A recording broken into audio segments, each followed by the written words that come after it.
It's not you. You're not wrong in some way, or you're not meant for success.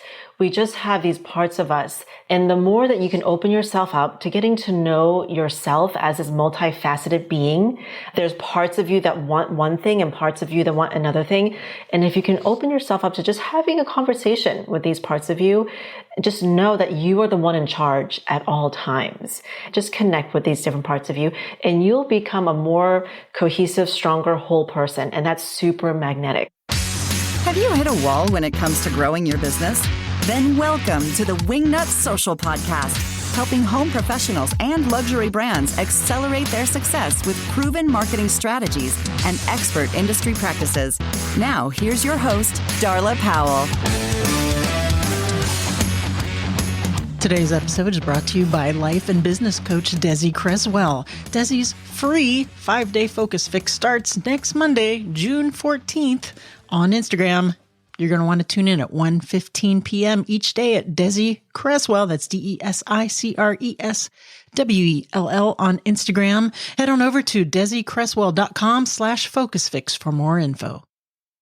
Hey there, and welcome to the Wingnut Social Podcast. I'm your host, Darla Jethro Powell, and boy, do we have a show for you today. Anna Tsui, a life and business coach, knocks it out of the park as we talk about sabotage, and a little bonus for you Wingnut Premium listeners, we head on over to our zone of genius, and there are some serious aha moments and takeaways there. In fact, I actually was busted doing something that we just talked about from a, let's say, without giving too much away, from a zone of genius mistake kind of standpoint. If you're a Wingnut Premium member, you're going to know what I'm talking about when you hear it. If you're not, head on over to wingnutpremium.com for more information.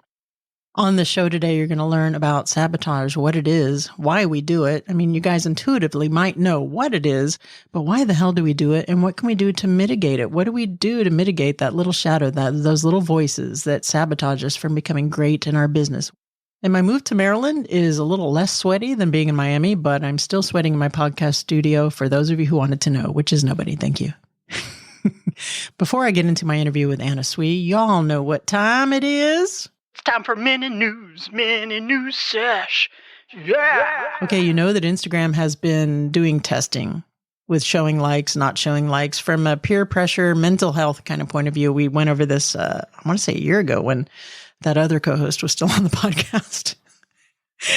So Instagram has, sometimes you'll notice, you'll see 1 million likes. 1 million people have liked this post, or you'll see Darla Powell, Susan McNuggets, and Jerry Cerruti, and others like this post. So they've gotten their feedback. All of the science is in, and they have decided in their wisdom to let you decide when you're posting, do I want to see like counts? Do I want other people to see like counts? Or do I want to keep that hidden? And that is going to be in an option as you're posting on there to choose between either of those.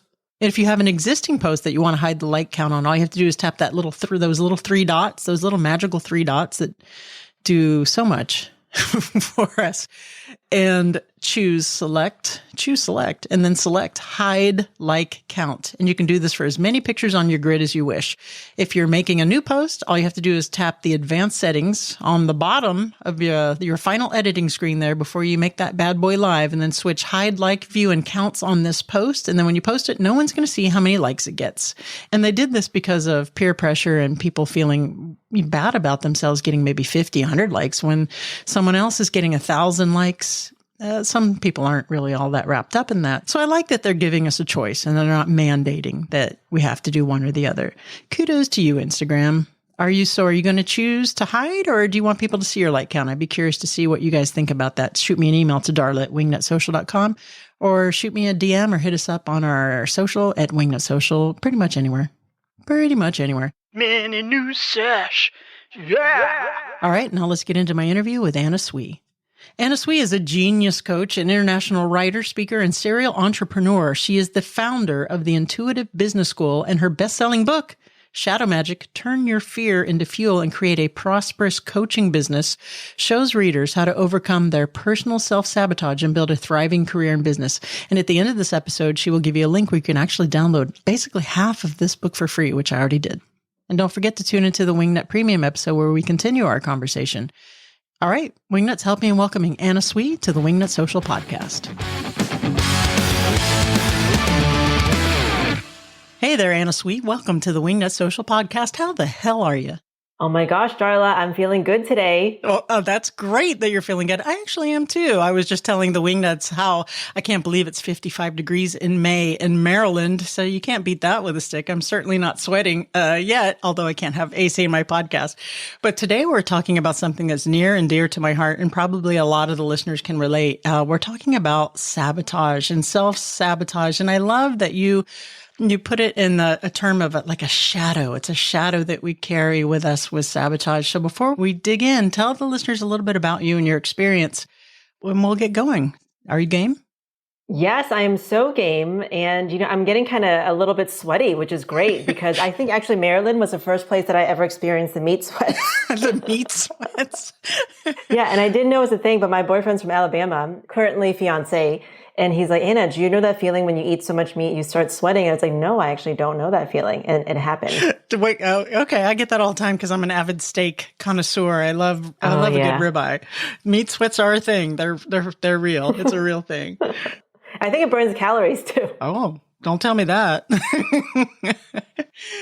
All right. So tell us a little bit about your experience with this and then we'll dive in. Oh, nice. Yeah. So I've been a serial entrepreneur for most of my life. I founded Beijing's first health tech platform. I did a cigar import business, a microstore from Italy to the US with one of my close friends. And I've been coaching, doing executive coaching, business coaching for almost 9 years now. And the reason the shadow work came about is I'm trained in energy healing. I'm also trained in something called the Akashic Records. And I noticed with a lot of my clients who are business owners that, they know what to do, right? Like they know what to do to get to where they need to go. But every time we're about to do a launch or every time after they have a lot of success, something happens. It's like this wall comes down. And they start thinking in circles. They start second guessing themselves. They start wondering, wait, can I do this again? And this thing about self-sabotage kicks in. And I noticed that happened with almost everyone that I've worked with, myself included, because I recognized this from when I was doing startups. And it's just something that I really dived into and I have a really good relationship with. And so I decided to write a book on it, basically of case studies, because when we don't realize that we're sabotaging ourselves, we can really get down on ourselves, right? Like I'm not good enough. I just wasn't meant for this. Everyone else can do it except for me, but really it's just our inner saboteur working. It's true. I do this all the time. I'll have something or a terrific podcast, but at almost every podcast, and it's not self-sabotaging so much maybe from this aspect, but I go and I'm like, oh my gosh, can I repeat the same? Am I going to be on my game? When you are, you just are. Or what I find it manifests itself with me more so is procrastination instead of actually getting work done. And I've been working on this. I have some tools and some apps that help me focus on my procrastination, but I won't get it done. Even though I know I'm supposed to do it, or I'll do things the last minute. And yeah, but you're still busy. You're still doing a lot of stuff, right? But Yeah, exactly. And you have that feeling like, oh, I did stuff. I was busy, but did you really? Were you really productive? And I think that that's something that most of us in the audience have experienced or do. But that's something I think that a lot of us do every day, like little things. But let's dig in a little bit deeper about self-sabotage, about if you have something or if you're running a business to where you're maybe some of the damage or some of the things to your psyche or some of the self-talk and how you're beating yourself up are actually not small things. Maybe you're not procrastinating doing things last minute or things, but still getting it done, but actually harming the business. Why would anyone who gets into business, why would a business owner harm themselves or the business through self-sabotage to the point of maybe they're not making the income or the business won't be a success? Isn't that something all business owners want, is success and to make money? And what is the divide there? That is a great question because I know everyone who's listening to this podcast and I know everyone who follows you, we have goals, right? They have desires, they have big visions, big dreams, and they want to help other people and they want to grow their business. So it really doesn't make sense, right? Why there's a part of us that kind of keeps on fighting us or that resists big amounts of money or getting clients in an easy way. So why is that? And I love what you said. Why would a part of us want to hurt ourselves or to hurt our business? And that's so spot on, Darla, because our shadow comes from these unconscious parts of ourselves, these inner woundings where it's more the stuff where we don't feel like we deserve it, or we feel like we need to give so much. So the overgivers and the people pleasers, right? I have to overgive, especially if I raise my prices, right? Or especially if I'm putting down clear boundaries of, I only work 5 days a week. So in those 5 days, I need to give so much more. So the parts of us that are insecure, that don't feel fully confident, that don't feel fully loved, and especially in the world of marketing, I know a lot of entrepreneurs, they're afraid of really being visible and seen for who they really are. For maybe they have beliefs that are contrarian, right? And I know your podcast is a little contrarian and super sexy, and I love that, right? It's your truth. And so many people are afraid to really be seen as who they are because there's a part of them that's like, well, if I do that, then I'll get judged, right? Or if I share too much, then people will steal it. It's these things, these weird thoughts that we have, and it comes from this unconscious part of us that's actually just kind of scared. Is that all it is? They're scared, and is that's part of it too? They're scared if they get to the place they can't maintain it, or they're going to be judged by peers, friends, family, you name it. Yeah. And I think we all know those inner thoughts. I think we all have an idea of our shadows because, when we're about to show up in our business, what stops you, right? Where do you kind of allow yourself to be seen, but then you don't really share the other stuff? I know people who won't show up on social media without makeup, right? Or without a perfect background, or they're saying the things that they might believe in, but it's not their actual genius, but they know that their clients or their audience want to hear it. And the opportunity cost of that is you don't really get to fully find who you really are and this magnetic message that only you can offer to the world. So our shadows kind of keep us doubting ourselves. Our shadows give us these really extreme thoughts, like if I don't do this, then I'm going to fail, right? Or if I don't work hard enough, then all my money will go away. So our shadows allow us to think in extremes, and it's a feeling of almost holding back. It's, oh, I want this. I have a client who has a TED Talk and she's like, I want the biggest slice of cake. When she was little, she's like, I want the biggest slice of cake. And now she's like, no, I don't want to do that, right? I don't want to offend anyone. I don't want to be seen as greedy. Really? So that's the shadow holding us back because it's trying to keep us safe from judgment or from whatever the projected fears are.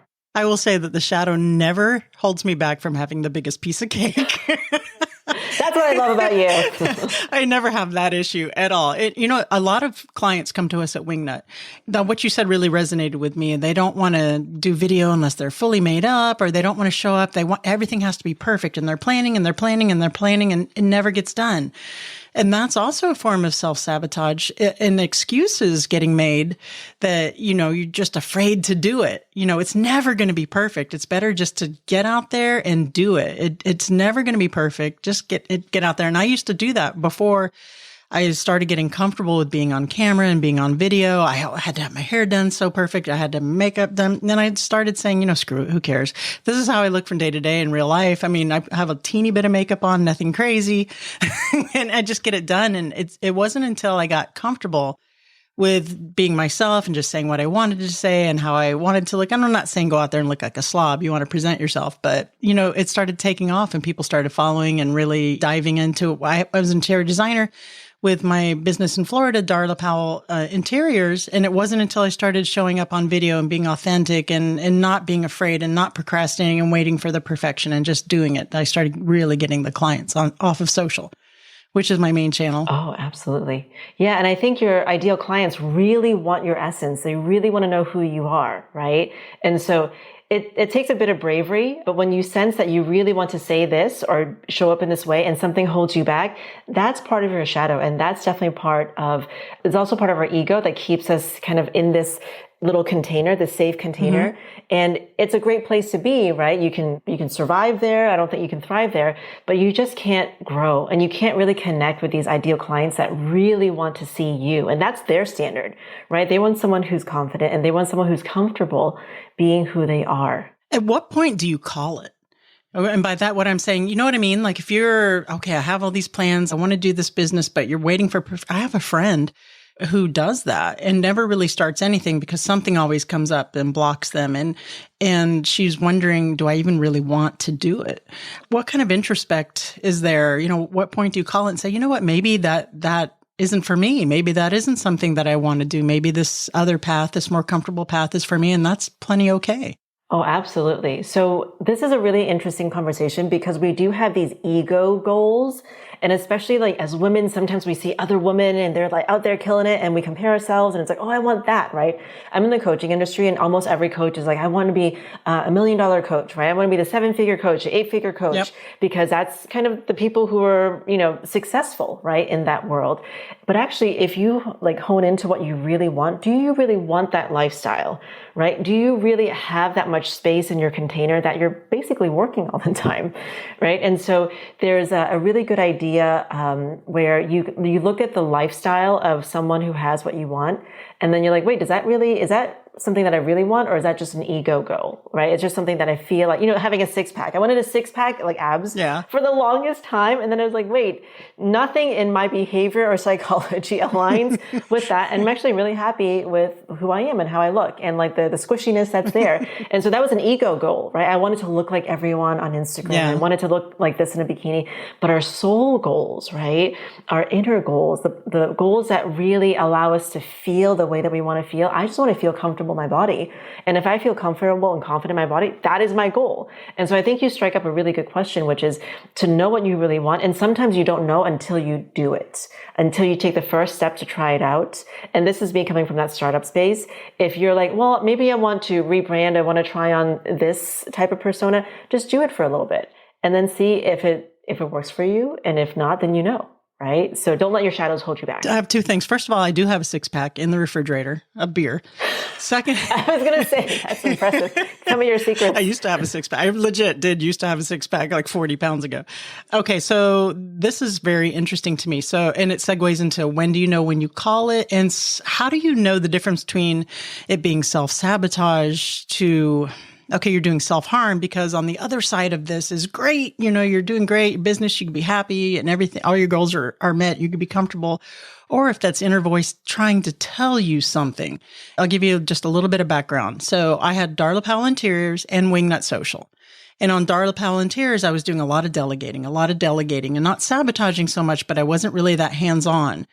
And the reason was because, first of all, I was spread too thin between Wingnut Social, the marketing agency, and my design business. Second of all, I loved Wingnut so much more than I did doing the design business. So there was a part of me, I guess, if you could look at it and say I was self-sabotaging the design business, but also, I wanted to do just Wingnut. That's where my heart lied. And there was a part of me that just wanted to let Darla Powell Interiors go and focus on Wingnut. And I'm so much happier just doing Wingnut Social. But what kept you from making that jump? So what kept you from being like, okay, I can give up this business and go to Wingnut? That's a terrific question. First of all, because I thought you do, to your point, see other women who are doing it all. They're out there, they can run everything, do it all. And there was a part of me that was like, am I going to be seen as less than by letting one of them go and following my passion and following what makes me happy, which is not the case. Everybody's been like, oh my gosh, that's so great that you've chosen what you're the happiest with, and nothing but terrific comments and compliments. But there was part of that hanging over me.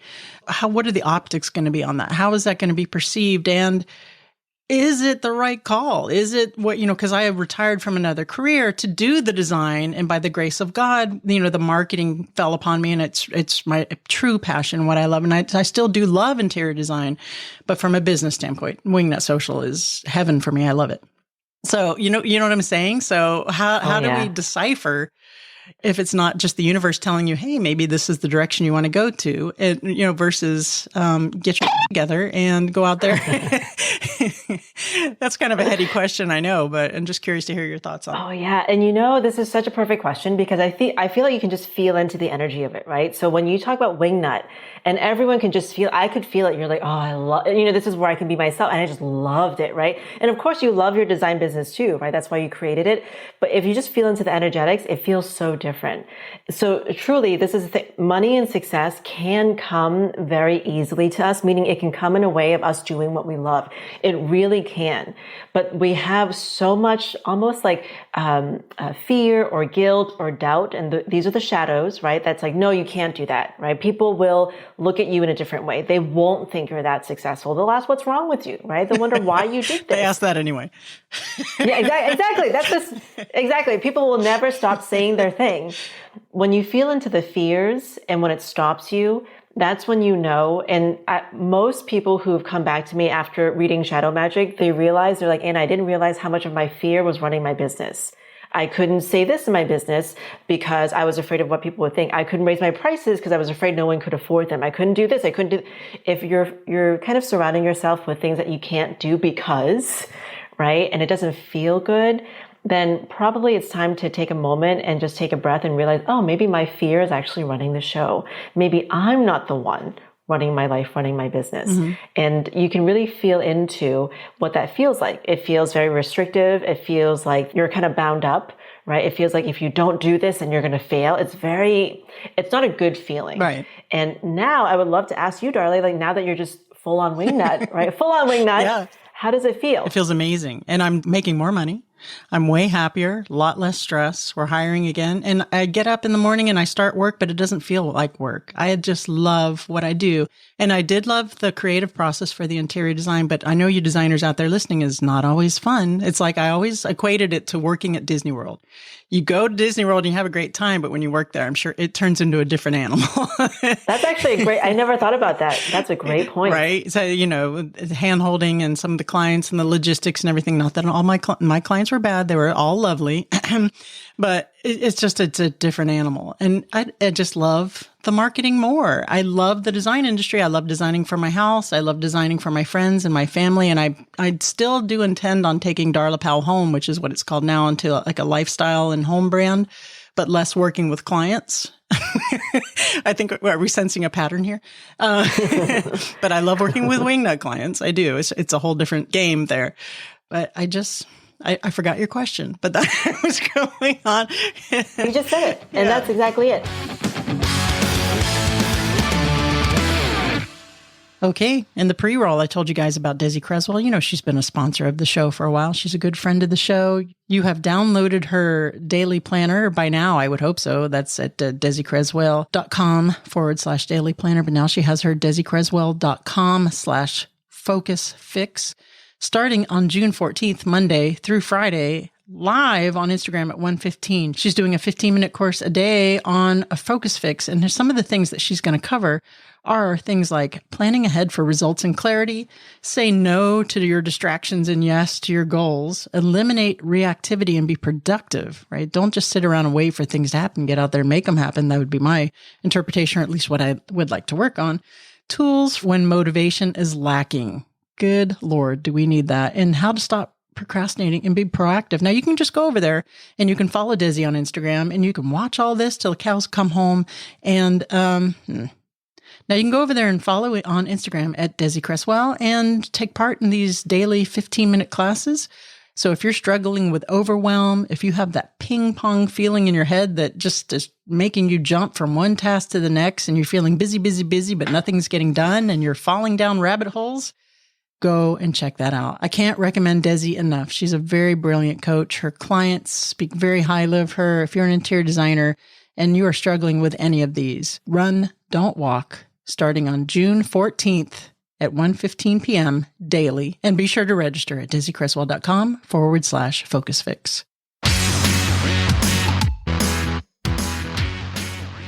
And a lot of times, most of the time, if we make that jump, even if it's just a small step and then another small step and then another small step, you start feeling this charge because what you do gives you energy. And I'm sure running Wingnut is not, just peaches and cream and it's just rainbows every day, right? There's things you have to do. Of course. But the thing is, it still gives you energy. Yep. Even if you have to do admin stuff, whatever, it still gives you energy because it's the thing that you want to do. Absolutely. And it happened for a reason. So I was a police officer. I retired to do the design and loved it and was super energized about it. The Wingnut side happened organically. So that was, again, the universe speaking to me and leading me to where I wanted to go. Maybe it wasn't a plan exactly, but I do think that happens. And getting back to my friend, maybe it's about, maybe she doesn't want to do the design so much. Maybe I do think she's in a similar situation. There's other loves, other creative loves she has. And I think she's thinking about how will that be perceived? She's shoulding on herself. She should be doing design. And she's sabotaging actually both branches of what she's doing because she's not happy with where she is. Oh yeah. And you said it. You said she's like wondering how she'll be perceived. Mm-hmm. And so often we give our power away, right? To this perception of other people's perception. And the secret that I found is whatever you do, whoever you are, if you can just back yourself up with confidence, right? And this is why I'm a coach, and this is why I'm always hiring coaches. Sometimes we need someone else's confidence on loan for a little bit.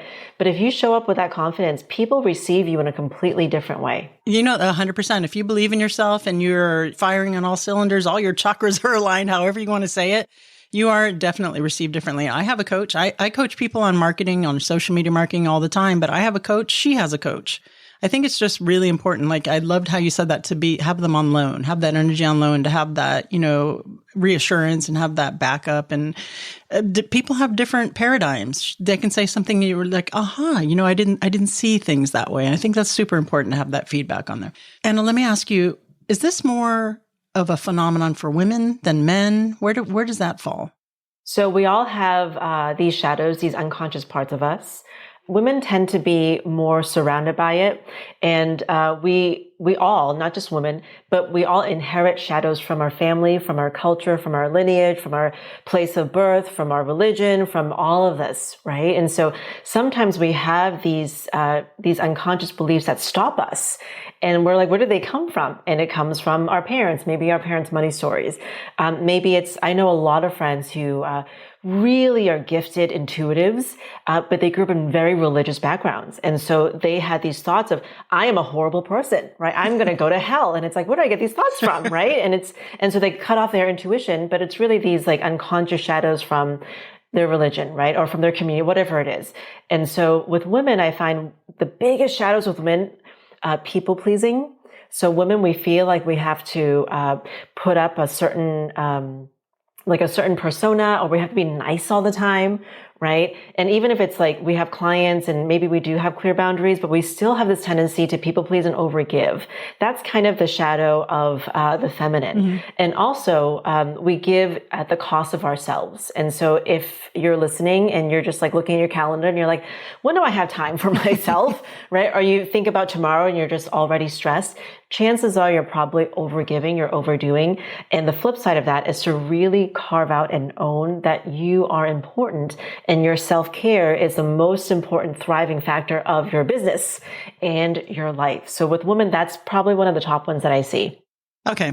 Awesome. I love that input. And what can we do? What steps can we take when we know it? We all know when we're doing, when we're self-sabotaging. It's not rocket science. If you know you're supposed to be doing something or you're doing something else to the detriment of your business, or because you think you're bad self-talk or you're shooting or whatever, what are some steps that we can take to mitigate that and to move forward? I love this concept of connecting with your inner saboteur. So it's actually connecting with that voice that is unconsciously sabotaging you, right? That's like, don't do this, right? Don't go on the run. Just eat this cake instead, or whatever it is. I'm just talking my personal story. And if you actually connect with that voice and you ask, hey, what's going on? Why do you want me to sabotage my health? And you will find it's the most interesting thing. And almost everyone I talk to, whether they're intuitive or not intuitive, they actually get this response. They're having this conversation with this part of themselves. And maybe that part of themselves is saying, hey, it's not safe for you to be fully in your body. It's not safe for people to look at you. It's not safe for you to be glowing and healthy because something bad could happen, right? And it's like, where the heck did that come from? And then usually you get full body chills, but then So the most important thing is awareness, so that when your saboteur creeps up, when this is happening, so that you can almost like plan around it, right? You can really be consciously living. Because the saboteur isn't always bad. Our shadows aren't bad. They're actually also very seductive. Our shadows are the parts of us that also connect to the wounds of other people. And so with clients, when they're about to do a launch, all these thoughts and fears come up. And they're like, I can't do it because I'm freaking out, because I feel like a fraud, because, I don't, all of the things. And I'm like, great, write that down, because your clients are probably thinking the exact same thing. And so shadow marketing is really powerful. And that's why the first step is building a relationship with these parts of us. That the deeper your relationship, the more you can really get into the juiciness of the human experience and the psyche. I love that. And I have to say, what you just said really resonated with me, and go back to the safety. Maybe it's not a safe space to look good or to have the attractive, or to have the attention, I should say. And that resonates with me so much, because back in my childhood, I had unwanted attention, unwanted male attention more so. And even now, and that was really manifesting in a lot of the self-sabotage. It wasn't the universe speaking, saying, do Wingnut. But, do I want people paying attention? Do I want to be on stage? Do I want to be the center of attention? And of course, in a cognitive level, I do. That's part of the success of my business, my consulting, my coaching, my brand. But there's a part of me that I struggle with all the time. It's like, you are safe. You're a grown ass woman and you're safe. Yeah. I sometimes will still pick the cake though, instead of going for a run. But if you needed to hear that out there, this is for you. And if you have any questions, you can email me at darla@wingnutsocial.com. I'm happy to collaborate and talk to you about it. So we were listening to our shadow. We're having this conversation. We have the realization, okay, this is why I'm doing this. I'm going to talk to you, but I'm going to move beyond it, because I know on a cognitive level, spiritual level, that I need to overcome it and do these other things for my business, because I'm good enough. I'm pretty enough. God darn it, people like me, right? Stuart Smalley from Saturday Night Live.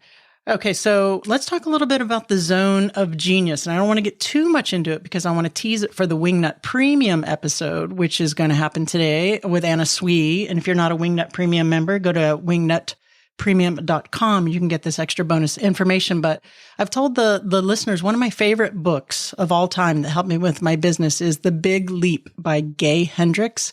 And he talks about your zone of genius. Is this something similar? What are we going to get into on the premium episode? Oh, so your zone of genius. So I love that book too, but my frustration with that book, and I want to see if you feel the same way, is I felt like I didn't know how to get to my zone of genius, right? It felt like kind of this abstract thing. And I was like, I get zone of excellence, but what does zone of genius mean? And that was actually something that I was struggling with for most of my life and most of my coaching career. And then finally, in the midst of my struggle, I really developed a process that helped people connect to their actual zone of genius and connect to their genius flow, which is like a magical space where things happen. Love it. Okay, so that's something we're going to be talking about, since you're kind enough to hang out for the premium episode. So if you're a premium listener, go over there and check that out. And I want to ask you now if there's anything that I forgot to ask you about self-sabotage that you think the listeners need to hear before we get into the What Up Wingnut round. Oh, so for everyone here, know that it's not you. You're not wrong in some way, or you're not meant for success. We just have these parts of us. It wants to keep us safe, right? And the more that you can open yourself up to getting to know yourself as this multifaceted being, there's parts of you that want one thing and parts of you that want another thing. And if you can open yourself up to just having a conversation with these parts of you, just know that you are the one in charge at all times. And you're not crazy, right? You're not destined to be poor and broke and whatever and struggle. No, that's not the case. It's just simply your shadows. They're trying to help you. So just have a conversation with them. Just connect with these different parts of you, and you'll become a more cohesive, stronger, whole person. And that's super magnetic. I love that. That's beautiful. And I know that's helped a lot of listeners in the audience. Now I have to ask you, are you ready for the What Up Wingnut round? Yes. Dun, dun, dun. Dun, dun, dun. Now it's time for What Up Wingnut. All right. What would the hashtag on your tombstone be? Hashtag zero given. Love it. Love it. You're stuck on a deserted island and can have only one of your favorite foods. What is it? It would be fried chicken and mashed potatoes. Oh my God, you're my spirit animal. I love it. Last but not least, please recommend a book that has had an impact on you either personally or professionally. Yes, I love this book, How to Improve Your Marriage Without Talking About It. I'm not currently married yet, but this book, I mean, it just gives you so much insight into the psyche of your partner. It's great. How to Improve Your Marriage Without Talking About It. Who's the author? The author is Patricia Love and Stephen Stosny. Okay. Well, that's great that you're reading that because aren't you recently engaged? Yes, recently engaged. Is he reading it too, or? That's actually a great point, Darla. I use the book and I just spout out certain things. Oh, there you go. Okay.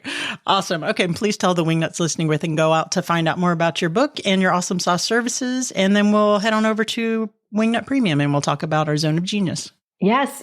All your listeners, they can actually download half the book for free. Cool. And in there's worksheets, there's self-assessments, there's tools. And I think it's a pretty entertaining book. So you can just go to annatsui.com, ANNATSUI.com/book. And then you can download half of it for free. All right. That's pretty cut and dry. Thank you so much for being an amazing guest. And I'll meet you over at Wingnut Premium. Thank you. Thanks, everyone.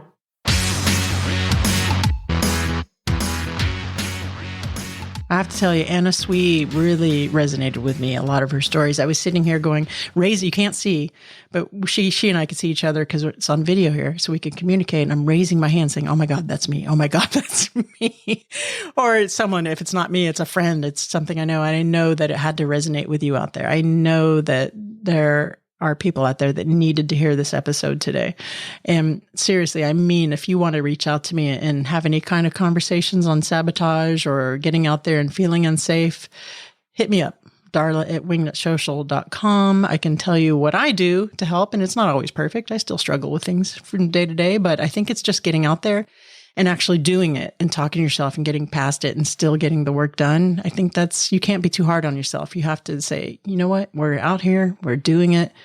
Hell freaking yeah. Right? I almost said the other word, but it just would have been beeped. So it's no big deal. Also, Anna carries on the conversation. We had an excellent conversation about genius and finding your zone of genius. And she deconstructed me. She had some questions and she actually caught me. I didn't even catch myself doing something that we were just saying that a lot of creatives do.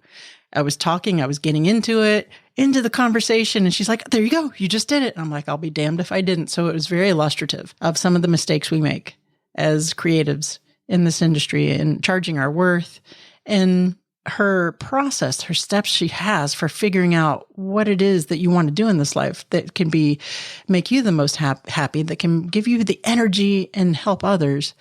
Brilliant. Super, super brilliant. It's one of my favorite interviews to date for sure. Again, you can check that out at wingnutpremium.com. If you're not a member, go over there and check it out. Not only do you get extra content like today's episode with Anna Tsui, but you get monthly webinars or masterminds, a monthly content planning calendar, and so much more. So go and check that out, wingnutpremium.com. And that is it for this week. I'll see Premium Wingnuts over in the next show. Remember to go out there, get uncomfortable, and be great.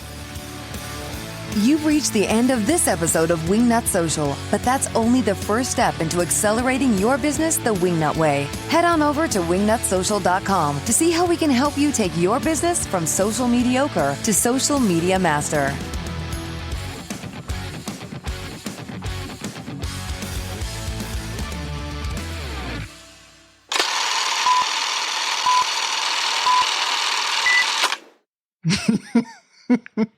I'm a regular Beethoven, I like to think.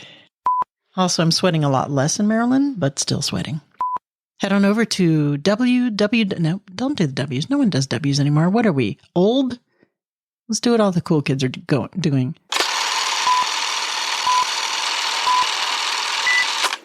Good boy, Mango.